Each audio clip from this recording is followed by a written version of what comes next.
Hello, everybody, and welcome to another wandering video in the world of Red Dead Redemption 2.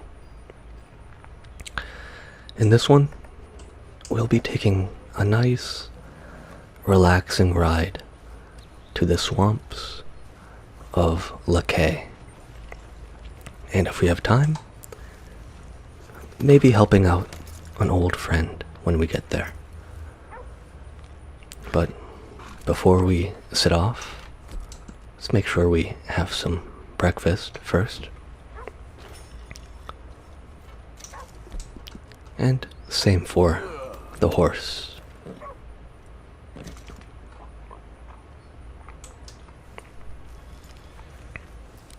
And with that, let us begin our long journey to the rather hot and humid swamps of Sleepaid.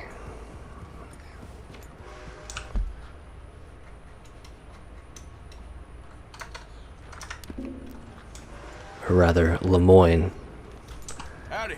It's been a little while since I've played the game, and while I remember most things, I don't remember everything.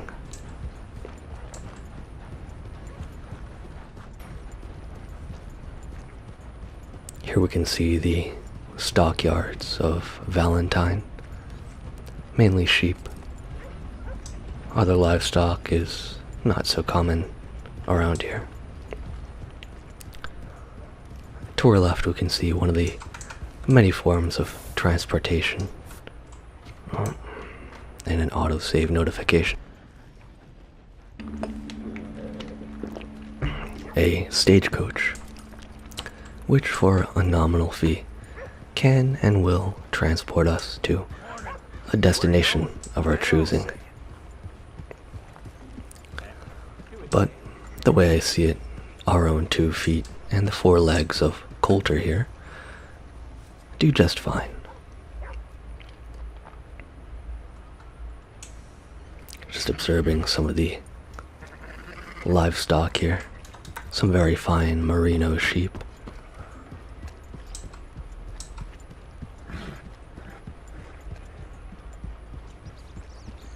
We can see some of the beautiful foothills and cliffs and bluffs of the heartlands that we're about to travel into. Let's greet our fellow traveler. Why, thanks, Arthur. That was definitely not the volume that you needed to respond at.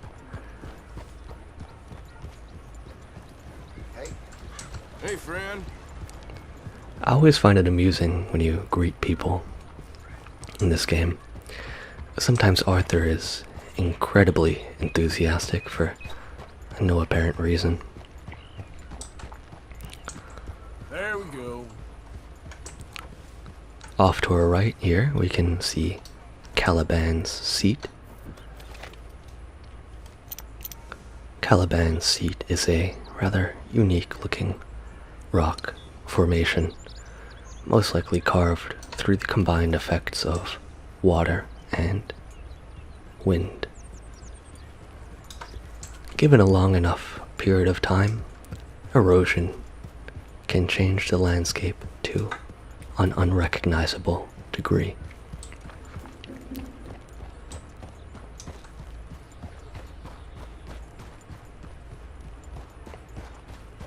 Again, off to the right, a little ways off the trail, up ahead, is Horseshoe Overlook, the first camp in the game. It is rich in wild game, mainly turkeys and some deer, and only a stone's throw from the Cumberland River, I believe. The Cumberland River, or the Lower Montana. I was wrong on both counts. It is the Dakota River. Where is the Montana River?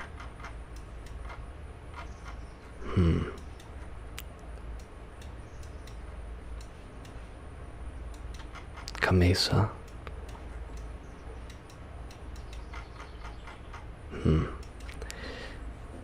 interesting. I may be misremembering or transposing some information, but the Dakota River is rich in fish, larger than bluegills, mainly some bass and salmon. It is a wonderful source of food for the camp. Let's travel cross country for a brief second here and observe our fellow man. See if this is a camper that we can interact with.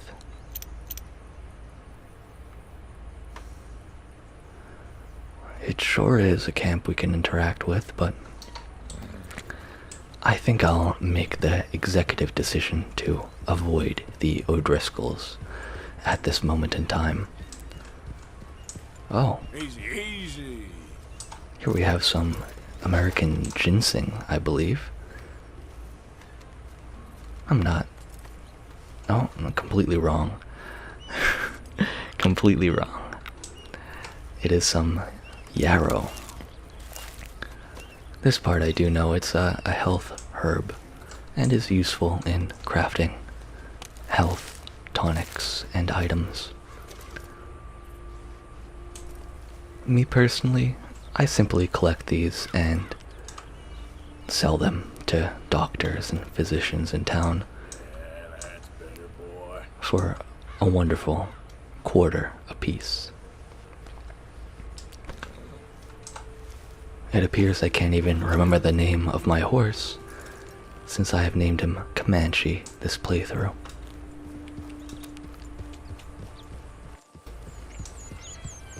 One thing I do remember correctly is what Comanche means. It means enemies forever. Enemies of who? Everybody. Huh. There is some more yarrow to be picked. I think this is a fairly worthwhile detour, as that is 75 cents simply growing out of the ground.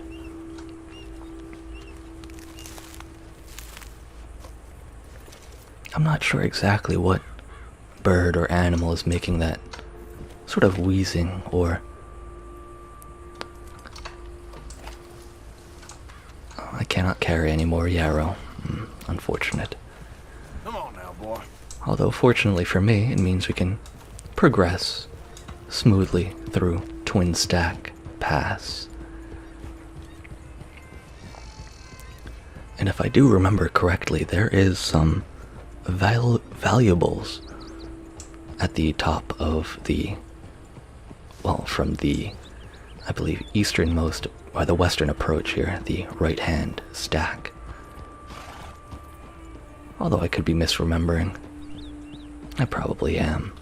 I do know there is something up on one of these twin stacks that is worth your time to go and find. It really is a beautiful day. Hey there! Arthur's enthusiasm is truly something to behold. From what I remember correctly, the Heartlands is modeled after many of the Great Plains regions in the United States. Namely, oh, is that a pheasant? Easy. That's some ADD brain right there. But, yeah, indeed, that is a pheasant.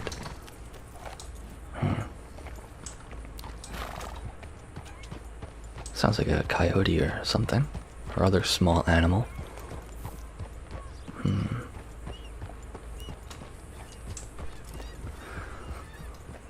Another yellow canary or or songbird. A Baltimore Oriole. That's a funny looking baseball team.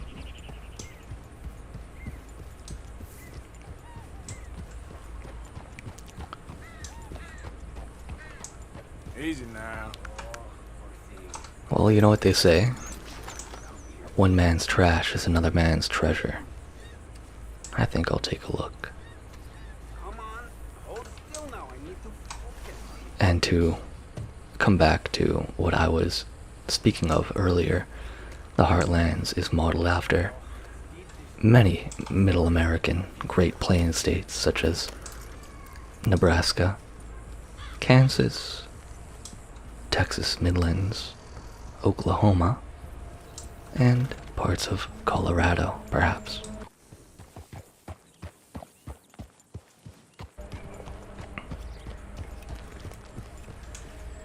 But he's on his own. I'm not helping him. We have our own things to do today.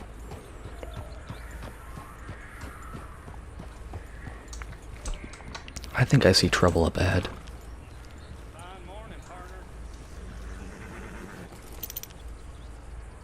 No. I think I'll equip a long rifle. Regardless. You can never be too safe.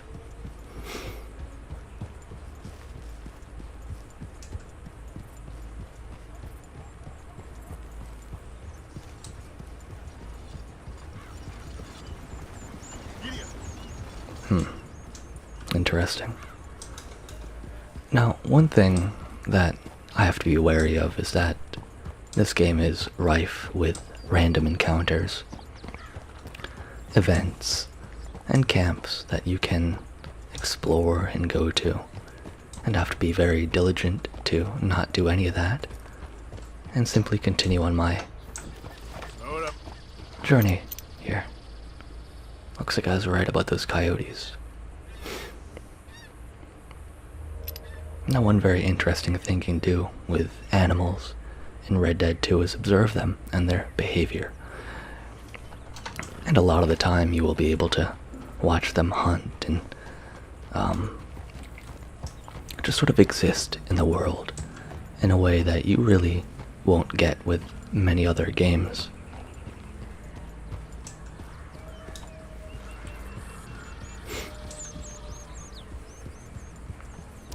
I just want to make sure to take things nice and slow. I don't want to rush anything or get myself into any trouble I don't anticipate.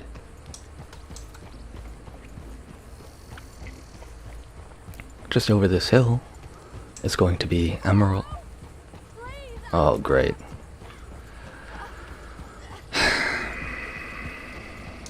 Okay. I'll help this lady out, I guess. Please, please help, please. What happened? I don't My think... horse collapsed. I don't know why. It's my friends. Oh, I'll see what I can do. looks like you owe them for a horse. Yes, yes. Just lift as hard as you can. Oh, thank you. Thank you. You saved me. I really hope she has to go to Emerald Ranch as opposed to Valentine. I could have been stuck here and starved or eaten. Oh, you poor, dumb animal. Oh. What'll I tell Mildred? Well, thank you. You need a ride home, ma'am? Oh, yes, mister, please. Thank you. Please say Emerald Ranch. Do you know Valentine? Ah, I live fuck. there. No problem. Alright. Let's Hey, boy. let's get this done.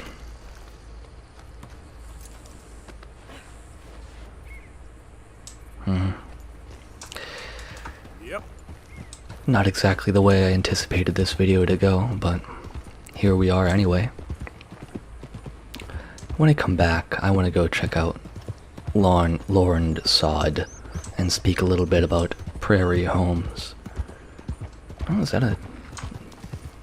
Interesting. I don't normally travel this far alone, you know.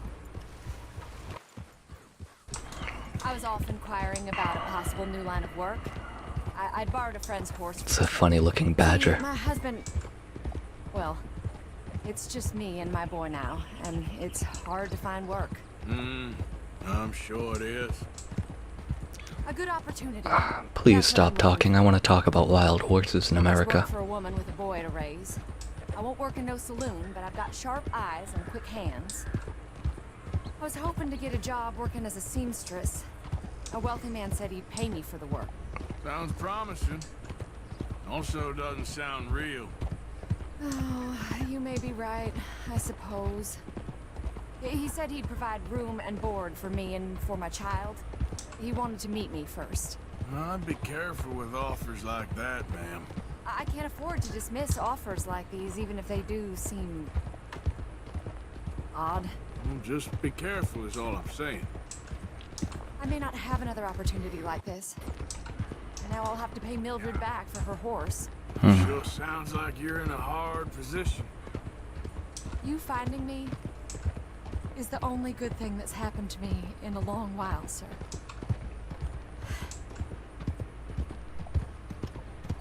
Okay, well, she finally shut up, so I can talk a little bit about wild horses in America. Whoa, easy.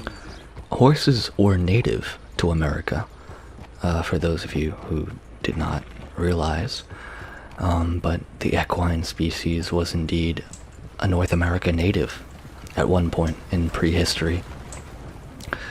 Unfortunately, they did go extinct sometime after the land bridge closed, going over the Bering Strait. And they all died off, and were then reintroduced in the 1400s, the very late 1400s, 1492 to be specific, by Christopher Columbus. And then they became lords of the plains once again. But a bit of a fascinating story, I'd say. Easy there. The fact they managed to once originate from and then go extinct and then be reintroduced very successfully to North America, I think is quite interesting to think about. We're close now. Just a little further. Well, it's 12:37. I think I'll get some lunch while I'm here. Brush down my horse, and then we'll take a detour up toward Lorne Sod and speak a little bit about prairie homes.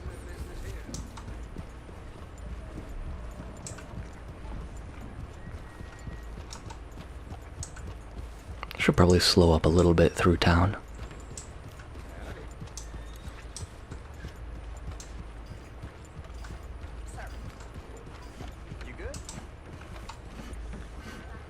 Should be right around here. I'm going to be dropping the lady off, I assume. We're here. Yes. Thank you for all your help. You're a good man. Glad I was able to help.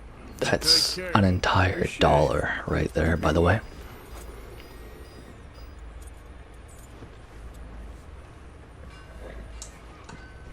Whoa there. Dude, what are you trying to do? Keep it moving. On second thoughts. Never You want mind. to dust up? You got it. Dude, are you kidding me?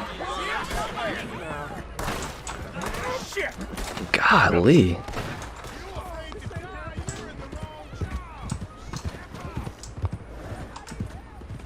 The hell's your problem, huh? God. I'm close to breaking you in half. Damn it! That's the last straw. One good What did I shot, do? you're dead. Alright, that's it. This what you want?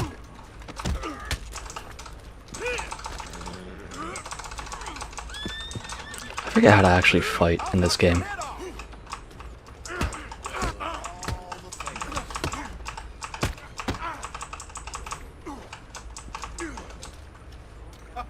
You're weak. Yeah, I forget how to fight in this game.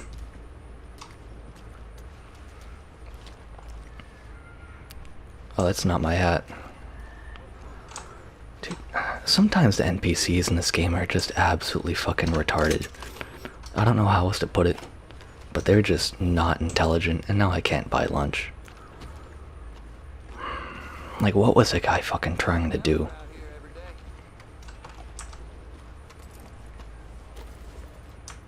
There, boy. Boy.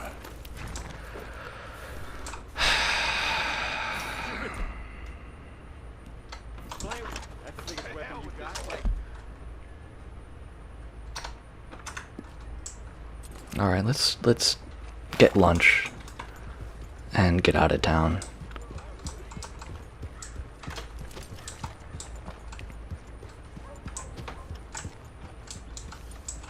Oh well. You best not be back to cause more trouble around here. Man, these people are fucking stupid. I'm sorry if that's not very ASMR of me to say, but they are. Just I'm kind of fucking. And what do you want? Here you are. I don't know. For such a very detailed and So a man can't get a goddamn break in this town no more. Not a damn one. Oh, you finished that quick. for a game that's so wonderfully detailed and intricate, the fact that the NPCs can be so stupid sometimes is definitely a bit of an irritant. It'll take more than that, boy. But let's get back on track. I think I'll cut this portion of the video out until I return to where we were. So with that out of the way, I think I'll join you when we're back a little closer to Emerald Ranch.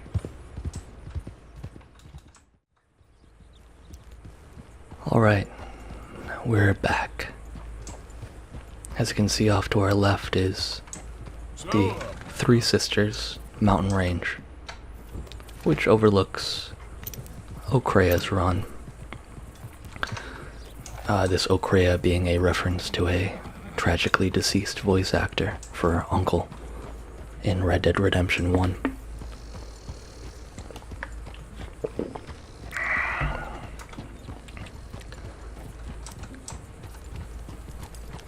Now, one thing I do want to make sure I take a look at is Lornd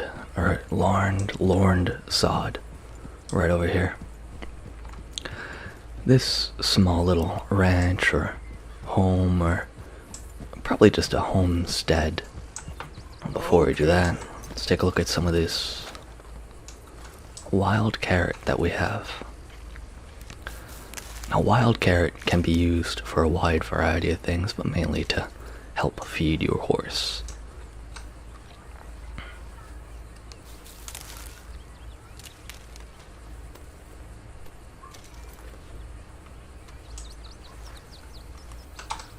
Now let's take a look at this sort of dugout home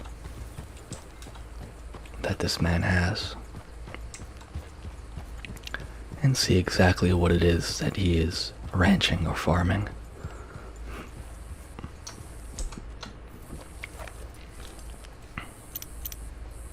It appears that the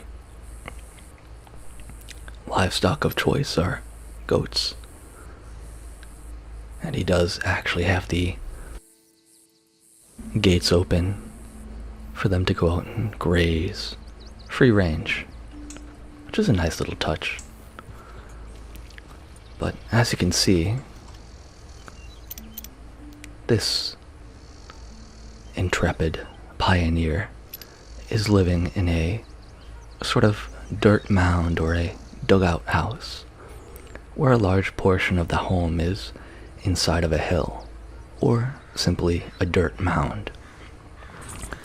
And there is his sheepdog. What a good boy.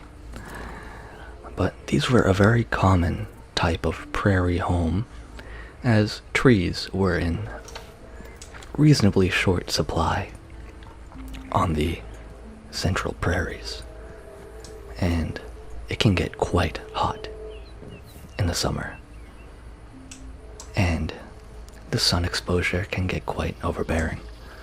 So a very simple solution was to simply create an earthen mound or an earthen shelter for the pioneer to live in, which is more or less what we are seeing here.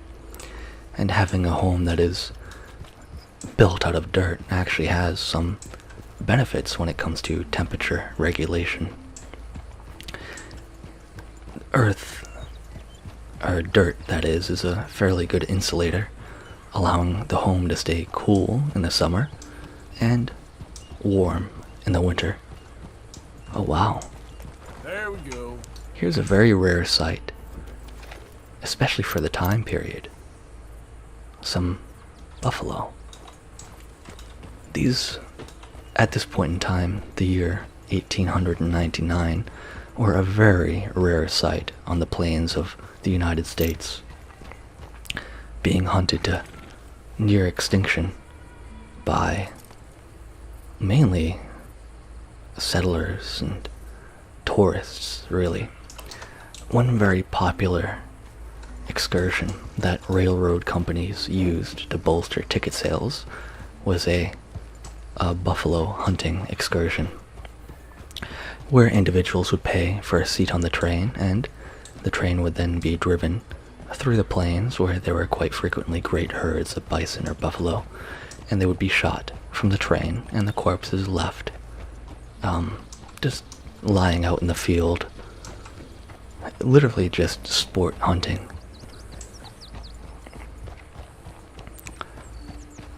That and from what I remember, the bison was incentivized to be hunted by the federal government as it was a main food source for the native population. And its extermination was a key way of leveraging them into reservations. Bison was also hunted for very practical reasons as well. For one thing, many natives utilized the bison for all their daily needs. Easy. And for another, the bison was a prime food source for many expeditioners, survivalists, pioneers, mountain men, and everyday people in the American West and Northwest, well, even all across the country, in the form of pemmican. Now, pemmican is a mix of dried bison or buffalo meat, or really any meat that you desire, and in the form that it became known for as a survival food, a mix of the hard internal fat and the soft fats of the bison rendered down and mixed with the dried jerky of the animal. At this point, you are left with a meat and tallow slurry, and you would be able to add berries or other treats to make the food more palatable to you. Now, of course, adding things like chokeberries or raspberries or anything like that would indeed render the pemmican somewhat less hardy when it comes to its longevity as a survival food. I've changed my mind. I don't think I want to go to the swamps of Lacaille and Bayou Noir. I think I'll go north toward Van Horn, into the more rural parts of New Hanover.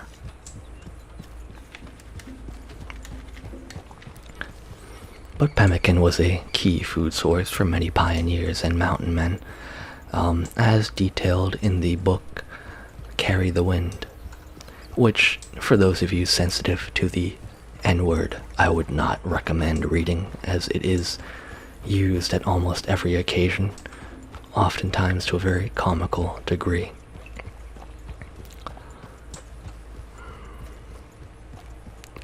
But back quickly to the topic of dugout houses or dirt homes on the prairie. The main character of, I believe, Carry the Wind, I think was the name of the movie. Carry the Wind, Dances with the Wolves. That's the name. But the cavalryman in Dances with... But the cavalryman, main character in Dances with the Wolves, lived for quite some time in a dugout home. And it was a very practical and comfortable choice for many in the American West.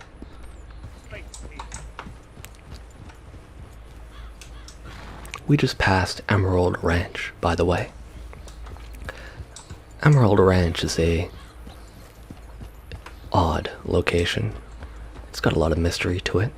An old saloon full of bullet holes and a reclusive daughter who seldom leaves the ranch house on account of a very overbearing father.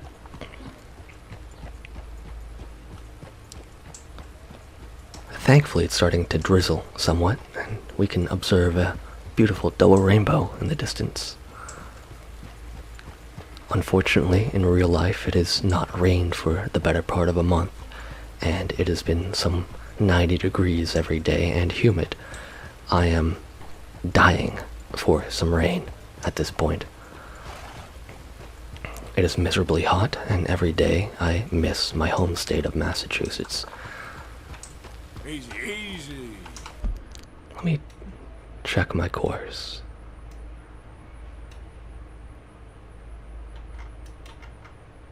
Osmond Grove.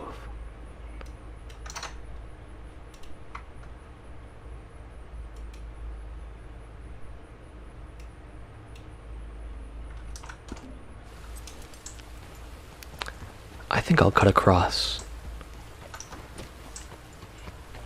Or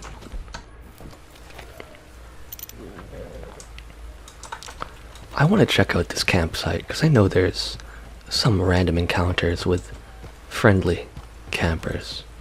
I think this may be one of them.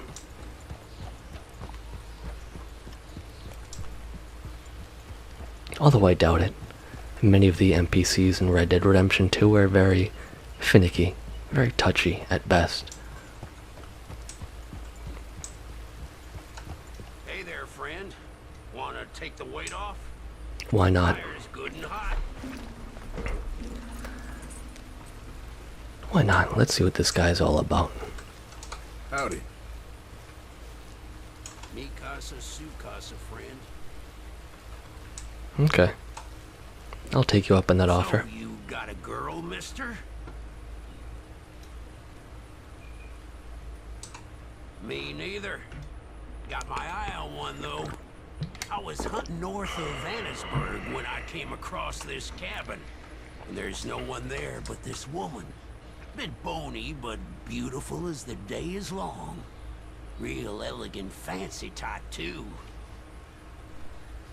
I see how you like 'em too, friend. Excuse me? Don't know what she's doing out there in the middle of nowhere, but turns out she's a widow. She asked me to leave, but in a real nice way. Made me feel good. I watched her from the bushes for a while, saw her cry. I think this is a place I could really hang my saddle. A hot dinner and warm bed every night. Don't sound bad to me at all.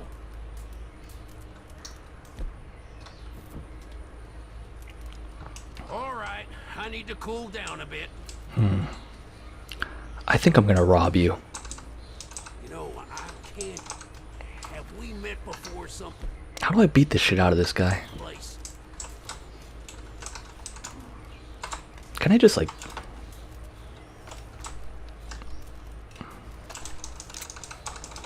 Can I... There we are. Get out of my sight, now! There we go.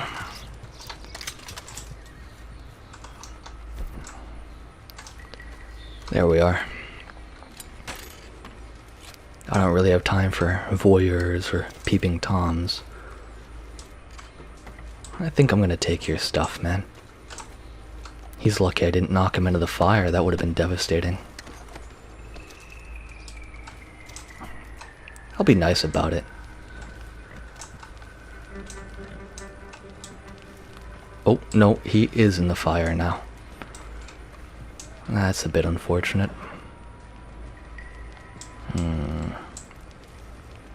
Let's see what cigarette cards he has.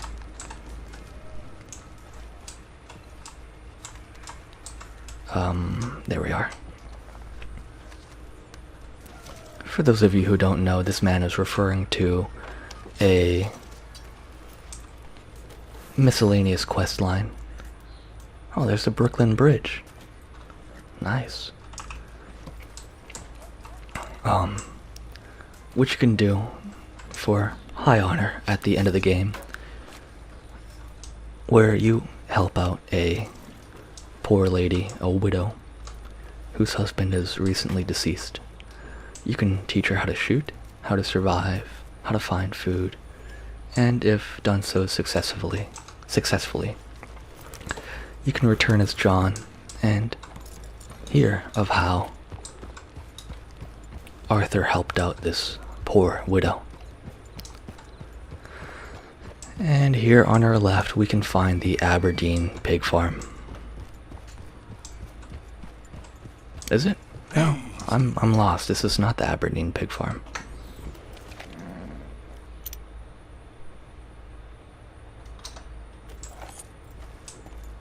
Let's investigate. It looks like we might not reach our destination this video, but that is perfectly fine.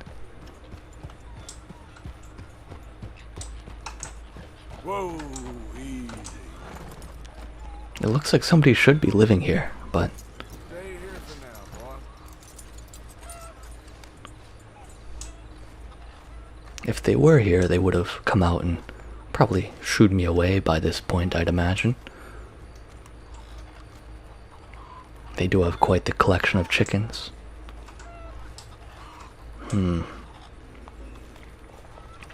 Honestly, something about this place is a little bit off.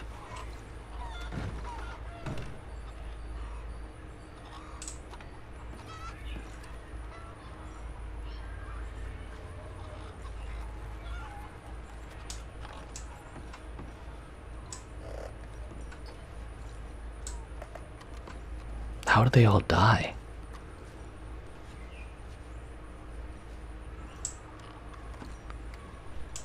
What happened here? The whole family just simply passed away.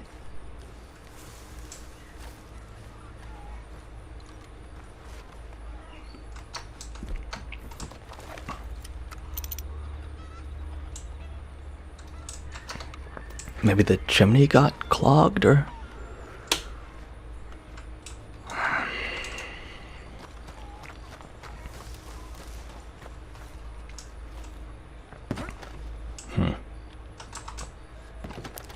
No matter how you cut it, this is tragic at best. I'm still taking everything they had.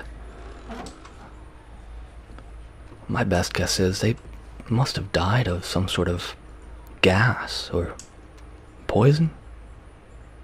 The food was finished.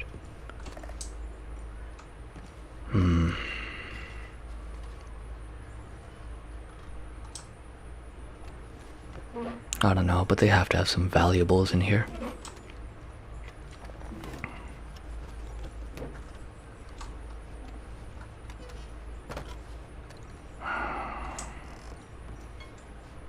Just a real tragedy.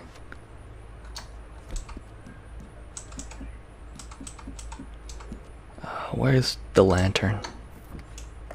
I think I left it on the horse.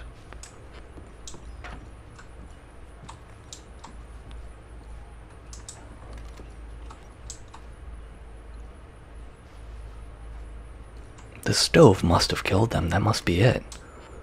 I don't see any other way this could have happened.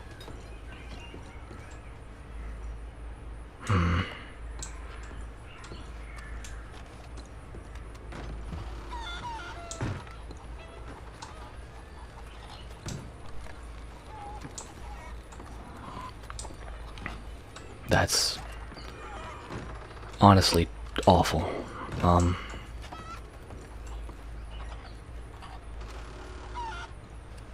It's also pretty awful they didn't have anything for me to take. But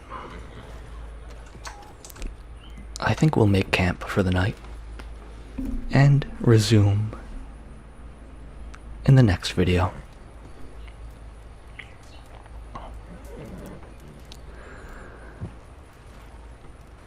So we have to cook, if anything. That's fire. Mind if I I'll warm my bones. Oh, great.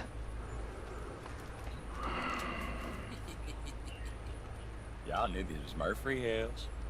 You should be careful where you're camping. I can look after myself. Besides, it's a free country. Free country? No.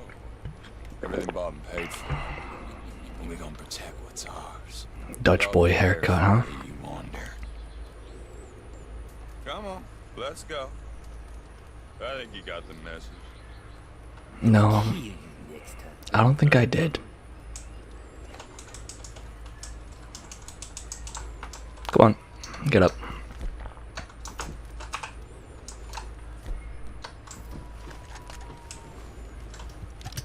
I'm out I camp where I want to. You won't be camping long. Tagged him.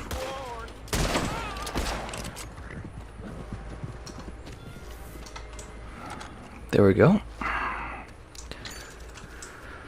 Unfortunately, these guys don't really have good loot. Normally just some herbs or chewing tobacco at the most. This really is not Murphy Brood territory anyway. It's a little too close to Emerald Station to claim that.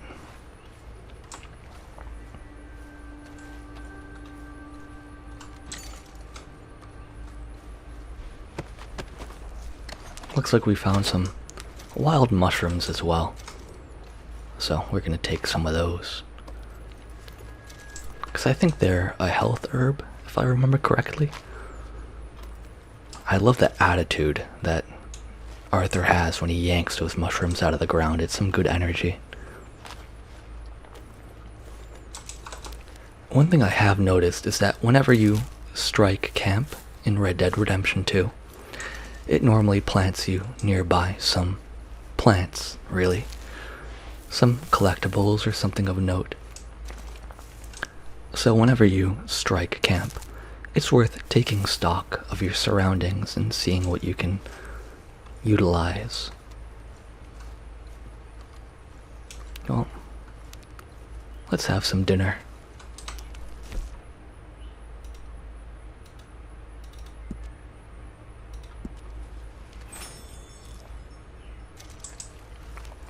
And with that, I hope you all enjoyed the video, and I'll see you all in the next one.